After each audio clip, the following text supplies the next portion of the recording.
Comment va? Comment estás, ma team Loxé? Ça va ou quoi? Bon, ça fait longtemps, je suis désolée. Les vidéos, ça prend énormément de temps. Du coup, j'ai pas eu le temps d'en faire jusque-là. Là, je suis en vacances. Du coup, changement de cadre. C'est plutôt sympa pour cette vidéo. Alors, aujourd'hui, on va aborder 16 points importants quand on a des locks. C'est les choses à ne pas faire. Je vous laisse au générique et à tout de suite.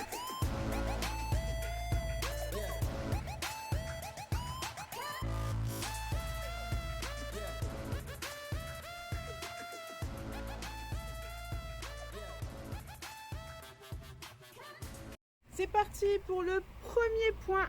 Alors, déjà, première chose, évitez tout ce qui est produit collant pour faire adhérer vos locks plus vite. Je vous le déconseille. Moi, au début de mes locks, mes cheveux arrivaient là, je les défrisais, donc j'avais les queues de ras sur les longueurs et pointes et j'avais des racines crépues, voilà, sur 1-2 cm. J'ai voulu utiliser de la colle à tissage. Je ne sais pas si vous connaissez, c'est un produit qui est noir et qui est collant. Alors premier jour nickel, je me suis dit ouais, ça déchire et tout, ça y est c'est bon, j'ai des locks. Mais en fait très vite, au bout de 2-3 jours, les locks entre elles ont commencé à se coller. Enfin c'était un carnage, ça commençait à se, comment dire, à faire des morceaux en fait. Enfin c'était naze. Franchement je déconseille vraiment de mettre tout ce qui est produit collant dans vos cheveux. Tout ce qui est gel, ça laisse des résidus, évitez. Franchement c'est à éviter. Des locks de toute façon c'est naturel. Il ne faut pas chercher à aller trop vite, il faut de la patience. D'accord? Donc vraiment, évitez tout ce qui est produit collant. Deuxième point, à éviter les serviettes qui peluchent. Les serviettes qui peluchent, en fait, les peluches de serviettes vont se bloquer dans nos locks. En fait, elles vont se prendre dedans et puis si on n'y fait pas trop attention, avec le temps, elles vont rester dedans. Donc à éviter les serviettes qui peluchent ou même les vêtements. Hein. S'il y a, par exemple, les écharpes, il y a des écharpes qui peluchent. Tout ce qui peluche, en fait, à éviter. C'est pareil si vous avez, je sais pas moi, une tête d'oreiller ou ça dépend des matières que vous utilisez. Tout ce qui peluche va s'agripper dans vos locks et si vous y prêtez pas attention, en fait, ça va s'agripper dedans et puis ben, la locks, elle va continuer de prendre en nœud et ça va rester bloqué dedans. Voilà, donc à éviter les serviettes qui peluchent. Troisième point, alors à éviter les zones poussiéreuses, tout comme les peluches de serviettes qu'on a abordées juste avant. Tout ce qui va être les zones poussiéreuses, là où il y a du sable, tout ça, en fait, ça va venir dans vos cheveux. Et ben, on n'a pas un cheveu libre, donc du coup, ça risque de rester bloqué aussi à l'intérieur. Du coup, si vous voulez garder des locks propres, il va falloir éviter toutes ces zones en protégeant vos cheveux, par exemple, avec un foulard, un bonnet. Ça tout dépend de la longueur de vos cheveux aussi. Mais si vous savez que vous allez aller dans une zone comme, je sais pas, à la mer des Sables, par exemple, il y a beaucoup de sable, il suffit d'un coup de vent et hop, ça va se prendre un petit peu dans vos cheveux. Alors je dis pas que c'est un aimant à poussière, mais comme dans toute tête en fait, là il y a de la poussière qui vient et qui s'accumule, sauf que nous avec les locks, ça reste dedans, ça s'agrippe et puis bah, après ça part plus, si on lave pas les cheveux tout de suite derrière. Donc du coup à éviter si vous faites des travaux, s'il y a une zone vraiment très poussiéreuse que vous allez traverser ou dans laquelle vous allez vous trouver, évitez d'y aller sans protéger vos cheveux. Donc essayez de mettre un foulard, de mettre quelque chose pour protéger. Voilà. Quatrième point. Alors, comme j'ai abordé tout à l'heure les produits collants, là je vais vraiment aborder le sujet du gel. À éviter, c'est de mettre du gel dans vos locks. D'accord? Le gel, ça laisse des résidus. Même les gels à l'eau que j'ai testés, les gels éco, ça laisse des résidus. Donc à éviter. C'est parti pour le cinquième point. Alors, le cinquième point que je vais aborder, c'est d'éviter de dormir sans foulard de soie. Alors, à moins de dormir sur des têtes d'oreiller en soie, dans des draps de soie, je vous conseille de dormir avec un foulard pour éviter les poussières, éviter le frottement contre la tête d'oreiller qui sera dans une matière qui peut-être va endommager vos cheveux. Voilà, c'est un conseil que je vous donne. Je vais être honnête avec vous, je ne le suis pas. Mes cheveux, ils sont trop longs et les foulards de soie, là, ça ne tient pas. Voilà. Vu que j'ai une longueur maintenant qui arrive jusqu'à derrière mes genoux à peu près je crois. Donc pour moi les foulards de soie, je dis pas que c'est impossible, hein, peut-être c'est possible, il y en a peut-être des plus grands. Mais en tout cas moi ça tient pas, il part dans la nuit. Donc du coup je n'en mets pas. Mais par contre je vous le conseille. Sixième point. Alors le sixième point à éviter, c'est d'éviter de les laver trop souvent. Une locks qui est lavée trop souvent, c'est une locks qui va être tournée plus régulièrement et c'est du coup une locks qui va s'affiner. Et qui dit s'affiner, dit finit par se casser. Et du coup, quand c'est cassé, alors du coup, on se retrouve avec une lox longue, une lox courte. Quand ça s'affine, des fois, on va les doubler. Du coup, on va se retrouver avec un gros truc et puis ça va pas être très régulier.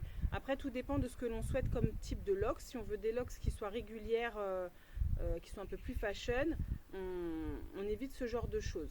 Maintenant, si on s'en fiche, on laisse aller comme ça va et puis basta. Maintenant, moi, de toute façon, même un cheveu pas loxé, hein, attention, là, je vous parle en tant que coiffeuse, parce que oui, je suis coiffeuse. Laver son cheveu tous les jours, c'est pas bon. D'accord? Ça active le sébum, enfin, c'est pas bon du tout. On préconise de les laver une fois par semaine aux clients. Maintenant, moi, personnellement, je les lave pas toutes les semaines. Hein.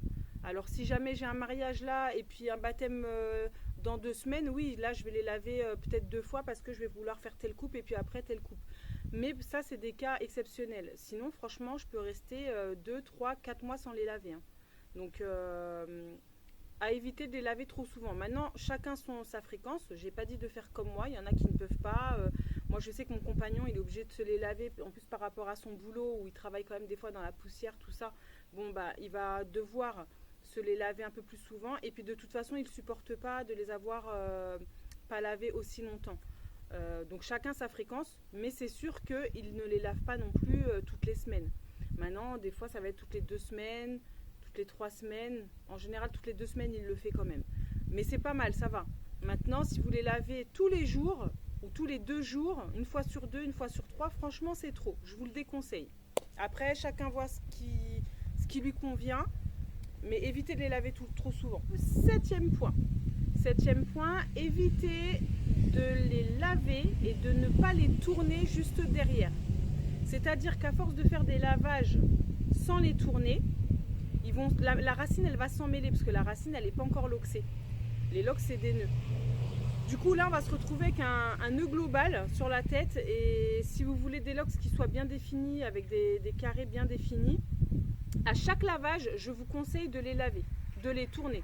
À chaque lavage je vous conseille de les tourner une à une.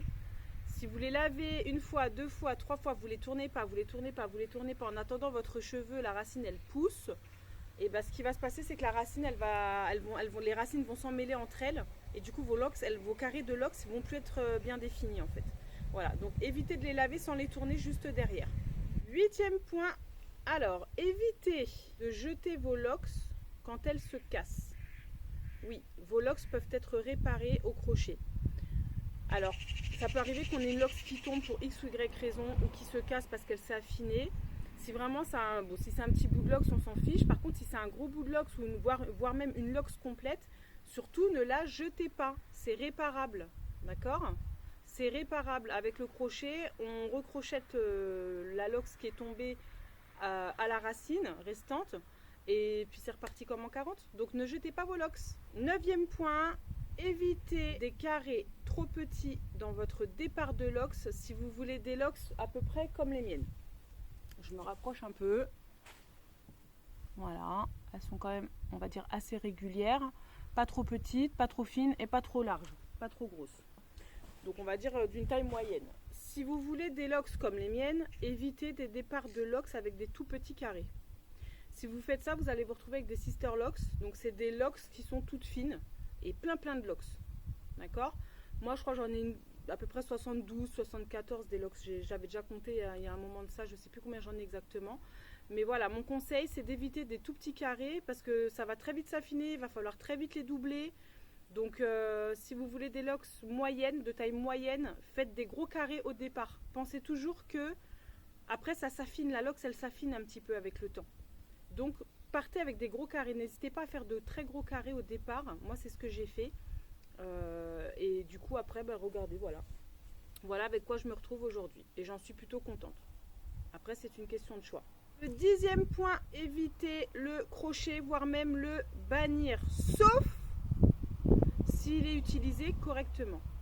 Moi le crochet que je parle à bannir, c'est le crochet où on va faire l'interlocking en fait. Donc on va faire un trou au milieu de la racine, on va attraper le bout de la lox et on va le passer au milieu et le tirer. Et ça on le fait donc, on attrape le bout de la lox avec un crochet. je vous déconseille fortement de faire ça. Ça crée un trou dans la lox qui ne sera pas rebouché, ça boudine, voire même ça casse après, parce que après ça s'affine par juste au-dessus là où il y a eu l'interlocking qui a été fait, et en plus ça fait mal, ça serre au niveau du crâne, franchement c'est nul. Le crochet, oui, carrément même, mais en l'utilisant, vous savez, en attrapant le cheveu comme ça pour créer des nœuds tout simplement dans la lox. Voilà, on tourne, hop, on plante le crochet et on crochette, on attrape les petits cheveux qui dépassent. Là oui, là je dis oui au crochet, mais par contre, à éviter le crochet si c'est pour faire de l'interlocking. Franchement, moi je vous le déconseille. J'en ai jamais fait, non, une copine à moi, elle a voulu m'en faire une fois, elle a fait une lox, j'ai dit vas-y laisse tomber. J'ai dit arrête tout de suite, c'est mort. Donc du coup je l'ai jamais fait, je pratique pas cette technique là. Donc si vous voulez des locks à peu près comme les miennes, eh ben, évitez l'interlocking avec le crochet. 11e point, il faut éviter de trifouiller vos locks toutes les 2 secondes. Arrêtez de tourner, toujours mettre vos doigts dans vos cheveux, laissez-les vivre, laissez-les tranquilles, comme je le conseillerais à n'importe quelle cliente avec n'importe quel type de cheveux. Trifouiller ses cheveux tout le temps, c'est pas bon, ça active le sébum, ça casse le cheveu, enfin, faut arrêter. Ne touchez pas vos locks, laissez-les vivre, laissez-les... Après, c'est roots un petit peu, c'est pas obligé d'être toujours au taquet, toujours bien coiffé, bien tiré. Alors, si c'est pour aller au boulot, oui, si vous avez un boulot qui vous permet pas d'y aller avec un cheveu qui déborde. Mais si c'est pas le cas, franchement, laissez vos cheveux libres, laissez-les vivre, arrêtez de tout le temps les trifouiller en les tournant sans cesse. Ça les affine, donc du coup même si vous voulez des grosses locks, même si vous partez avec des gros carrés au départ, ça va vous affiner vos locks. Ça peut voire même les casser, si elle est déjà fine et que vous êtes en train de la trifouiller, bim, elle casse, donc ça sert à rien. Le 12e point, arrêtez de penser qu'en faisant des locks, vous allez être tranquille. Alors oui, on est tranquille quand on n'a pas à les tourner et qu'on n'a pas à les laver, certes. Par contre, le jour du lavage, quand c'est des locks longs comme les miennes là, moi je vous dis on n'est pas tranquille, hein, parce que c'est pas un shampoing que je fais, c'est 2, 3, 4, 5, 6 shampoings que je fais, au moins. D'accord? Parce que le truc de faut pas laver les longueurs et pointes sur les cheveux libres, ok, mais sur les locks, à un moment donné, la poussière elle s'accumule, il faut laver, il faut frotter les longueurs et les pointes. Arrêtez de penser que vous allez être tranquille, évitez de penser ça, c'est faux. On est tranquille, oui, un certain temps, mais au moment de l'entretien, c'est quand même du boulot parce qu'il faut y aller locks par locks, c'est du travail individuel. Donc il faut y aller locks par locks, tourner une locks après une locks, tourner toujours dans le même sens. Bon, après ça dépend ce que vous mettez dans vos cheveux en termes de produits d'entretien. Moi je mets le minimum personnellement. On verra où j'en parle déjà dans une autre vidéo. Mais moi je les tourne en mouillant mes doigts dans l'eau et basta. Je mets pas de produit dedans, donc je veux qu'il reste naturel. Je veux pas qu'il y ait de résidus, du coup je fais tout à l'eau. Voilà. Après ça m'arrive des fois de mettre un truc, une matière grasse. Éventuellement quand j'ai un mariage, une fête, voilà, mettre une mousse fixante, vraiment c'est exceptionnel, très très exceptionnel. Hein. J'ai pas des mariages tous les week-ends, donc c'est très très très rare. Oui, aussi il faut savoir que avoir des locks, c'est pas forcément de tout repos. Une fois que ça pousse, ça pèse, c'est lourd, ça effrite les matières de vêtements là dans le dos. C'est-à-dire là, moi, quand ils sont lâchés comme ça, bah, après là, je vais avoir des bouloches sur ma veste. Au bout d'un moment, il y aura des bouloches qui vont se faire. Quand j'ai des matières en simili-cuir, bah, ça s'effrite. Le simili-cuir se barre au bout d'un moment. Là, elles sont longues, donc quand je m'assois, bah, je suis assise dessus, donc je suis obligée de... Voilà, quand je rentre dans ma voiture, c'est pareil. Quand je fais un chignon, le chignon, il a une superficie assez large. Donc du coup, dans la voiture, bah, je suis comme ça contre le dossier, donc je suis obligée de défaire mes cheveux. Mais du coup, moi, ça me gêne au niveau des bras parce que c'est pas doux, ça gratte. Donc évitez juste de penser que vous allez être tranquille en ayant des locks. Avoir des locks, c'est pas non plus de tout repos. C'est pas l'enfer non plus, mais c'est pas de tout repos. 13e point, en cas de départ de locks, évitez de trop les laver. Moi je conseille, c'est mon conseil personnel, c'est ce que moi j'ai fait. Donc en fait, pendant 6 mois, je les ai pas lavés. Pas du tout. Zéro shampoing, pas d'eau sur ma tête, rien. D'accord? 6 mois, j'ai tenu 6 mois. Ensuite, j'ai intégré des shampoings à sec au bout de 6 mois et j'en ai fait tous les 2 mois à peu près. J'ai pas calculé, hein, franchement, mais je vous dis à peu près. Pendant 2 mois, j'y touchais pas et après, je mettais un shampoing à sec pour les laver. Donc mon conseil, c'est pendant 1 an de ne pas faire vraiment de shampoing sous l'eau, tout ça. Chacun fait comme il veut, hein. Il y a peut-être des gens qui vont dire ouais mais qu'est-ce qu'elle raconte celle-là, n'importe quoi, moi je les ai lavés, ça a pris, tant mieux pour toi frère, tant mieux. Moi je parle juste de moi, de mon cas à moi, d'accord, comment j'ai démarré mes locks. Voilà, donc moi, en plus chacun a son type de cheveux, il y a des cheveux qui vont prendre plus vite que d'autres. Moi j'ai un cheveu métissé mais qui tire plus vers le crépus qu'autre chose. Mais j'avais les pointes défrisées, donc du coup je voulais pas couper mes cheveux courts. Voilà, donc moi j'ai pas lavé mes cheveux pendant 1 an à proprement parler. Par contre j'ai intégré des shampoings à sec au bout de 6 mois. Voilà, donc après chacun fait ce qu'il veut. Moi je conseille au départ de ne pas les laver. C'est parti pour le 14e point. Je vais vous conseiller d'éviter les zones fumeurs. À moins que vous ne soyez un fumeur vous-même. Moi personnellement je ne fume pas. Si vous ne voulez pas que vos locks soient imprégnés de l'odeur de fumée, c'est mon cas, évitez les zones fumeurs. N'allez pas vous enfermer dans les zones fumeurs parce que je vous assure ça prend vite et après ça sent, c'est l'horreur. 16e point, évitez d'en faire trop. Souvent les personnes qui font des locks, elles en font trop et elles mettent de l'huile et elles mettent du gel et elles mettent ci et elles mettent ça et des œufs et du sel et du poivre et ouais, je sais pas le resto sur votre tête. Franchement, ne faites rien, arrêtez d'en faire trop, juste de l'eau, calcaire, ça suffit. Moi, franchement, la vérité, vous avez vu mes locks quand même, je sais de quoi je parle. C'est que ça marche ma façon de faire. Je n'ai rien mis, rien, de l'eau calcaire. Je trempe mes doigts dans l'eau, je prends, je tourne. Si je veux que ça tienne parce que j'ai une soirée, éventuellement, mais la soirée, il faut que ce soit un mariage, hein. Et bah là ouais, éventuellement je vais me prendre un petit gel à l'eau et encore je vais faire que les contours là, le devant de tête. Je vais pas aller me foutre du gel partout sur ma tête, hein. C'est mort. Parce que après ça laisse des résidus les amis. Ça va laisser des résidus dans vos locks. À moins vraiment de les laver en rentrant du mariage, enfin ou le lendemain. Moi c'est pas mon cas. Franchement évitez d'en faire trop. C'est pas la peine de faire tout ça. Éventuellement une fois par an vous pouvez faire un gros lavage au bicarbonate de soude. Attendez, j'ai noté le mélange pour vous. Alors, donc un mélange de bicarbonate, vinaigre de cidre, citron, miel et eau chaude. Voilà. Citron, j'étais pas très sûre, j'ai mis un point d'interrogation, il me semble. Moi perso, je le fais pas, hein, mais j'ai vu que ça se faisait, ça avait l'air de quand même enlever pas mal de saleté. Maintenant, ce que j'ai peur, c'est qu'avec le bicarbonate, ça assèche vraiment le cheveu. Donc peut-être je le testerai. Si je le teste, je ferai une vidéo. Ouais, je vais peut-être le tester pour voir. Mais franchement, pour moi, ça, je le conseille vraiment. Je le préconise une fois par an, c'est tout, hein. Un gros lavage une fois par an au bicarbonate. Mais c'est tout. Je répète, donc c'est bicarbonate, vinaigre de cidre, miel, eau chaude et le citron à voir. J'ai mis un point d'interrogation parce que je ne sais plus. Voilà. Donc évitez d'en faire trop, évitez de les laver trop souvent, évitez les gels, évitez les mousses de fixation, enfin un tas de trucs à mettre dans vos cheveux. Non, juste de l'eau, arrêtez avec tout ça, c'est des locks. Des locks, c'est quand même un minimum roots. Si c'est pour avoir toujours des locks toutes pimpantes, je vois pas l'intérêt. Moi là, j'ai fait un camouflage, j'ai tourné que devant parce que voilà, j'allais faire la vidéo, je voulais être bien présentée pour vous. Mais demain, je peux très bien arriver les cheveux en l'air sans combine et puis voilà, hein. Je suis pas obligée d'être au taquet tout le temps. Après voilà, chacun voit midi à sa porte. 16e point, évitez les reprises de racines sur cheveux sales. D'accord? Alors, quand je tourne mes locks, vraiment dire voilà, je vais tourner toutes mes locks là, je le fais uniquement quand mes cheveux sont lavés. Je ne tourne pas mes locks quand mes cheveux sont sales. Parce que sinon, la locks, elle va prendre et la saleté va rester emprisonnée dans la locks. Donc moi, je déconseille fortement de tourner ces locks sur des cheveux pas lavés.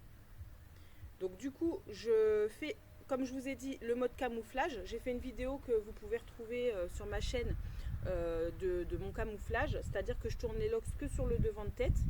Ça, je le fais tout le temps, enfin pas tout le temps, mais régulièrement en tout cas, dès que je sors ou voilà, que je vais être un minimum, avoir une bonne tête. Mais par contre, effectivement, tout ce qui est tournage de locks complet, la tête complète pour refaire une petite refresh, là franchement je le fais que quand j'ai fait mon shampoing. Si j'ai pas fait mon shampoing, je ne tourne pas mes locks parce que si vous faites ça, les saletés elles restent dans la locks elle se prend avec la saleté et vous aurez beau faire des shampoings, la saleté elle va rester emprisonnée dans la locks. Voilà, donc moi mon conseil c'est d'éviter de tourner ses locks sur cheveux sales. Et voilà, cette vidéo touche à sa fin les amis. Je vais tenter de vous rebalancer une vidéo d'ici peu. Je voulais vous montrer mon make-up, ça n'a rien à voir avec les cheveux. Mais franchement, je suis un peu fière de moi quand même. Attends, je vais me mettre un petit peu à l'ombre parce que je ne peux plus ouvrir les yeux. Je me suis amusée tout à l'heure avec TikTok à faire tuto sur tuto pour les sourcils, pour les paupières tombantes, pour les lèvres, pour le teint. Enfin bref. Je me suis éclatée, donc voilà, pour une fois, je suis quand même assez présentable. J'ai même fait un trait de liner, quoi. Alors que c'est pas du tout mon fort. Voilà. Donc, je suis plutôt contente de mon make-up. Ça n'a rien à voir, mais c'est pas grave. Bon, allez, je vous fais des bisous. Je vous dis à la prochaine vidéo. Ciao, ciao!